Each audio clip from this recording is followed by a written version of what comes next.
Alright, so we're back again, and in the last lecture I gave you guys basically an overview of your profile and whatnot, and by now you should have your account ready and you should have your profile and everything all set up.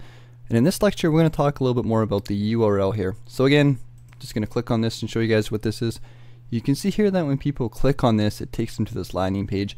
And what I do online is I teach web developing courses, and I sell them, and I help people become web developers. And one of the best ways I do this is through an email list that I create. I do email marketing and whatnot, and this is how I get people onto my list. They go to this landing page, they click on the sign up button, and they can fill in their name and email, and then I send them tutorials and stuff like that to help them out. So this is something that I've done, and this is something that I put this landing page wherever I can, because getting people onto your list is super important. It's even more important than getting them onto your website, because once they're on your list you can just send them emails periodically, and you can just take them wherever you want online. So this is pretty cool. And if you don't have a landing page set up, or if you're not doing email marketing right now, I highly recommend that you take a course on Udemy or anywhere online. Just read about email marketing and get a landing page set up, because it really helps your business out a lot. And I highly recommend you do that.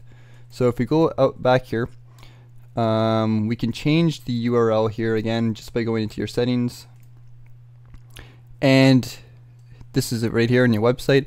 And if you don't have a landing page or anything like that, for the time being, try to think of the most important thing you can send people to. So if it's a website, you can send them to your website. If it's maybe you do YouTube videos, you can send them to your YouTube channel with a direct subscribe link, and that'll get people onto your YouTube. You know, if you're a Twitter guy, you can do that. If you're whatever you're doing, like, just try to think of the most important thing, because when you're posting stuff and people come to your account to follow you, they actually do click this link a lot. I get a lot of people just from making a few posts online that I have on the platform here, actually click on here and follow through and sign up to my email list. So that's working out quite well, and I do this on all my other social media accounts as well, and it does work out quite well. So again, that's my recommendation. I highly recommend that you stick a link to a landing page of some sort, get people onto your email list, and if you don't have that, just try to think of the best URL for now, stick it in there for now, and then eventually you can work on getting, you know, that landing page and that email list set up. But that's what I highly recommend, and this is something that a lot of people don't do. A lot of people don't stick a URL here. You know, they're not making best use of this, because people do click on it.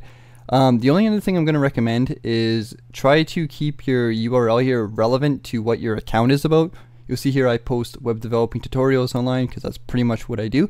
So it makes a lot of sense for me to post a link to a landing page here. People come onto my account, they see, oh, he's a freelance web developer, he's posting all these tutorials, and they click on this link, and it takes them to this landing page about learning how to taking a HTML basics course. It makes a lot of sense. You know, I'm not spamming, it's not, you know, irrelevant or something like that. So again, that's my basic recommendation for making the best use of your URL on your Steemit profile.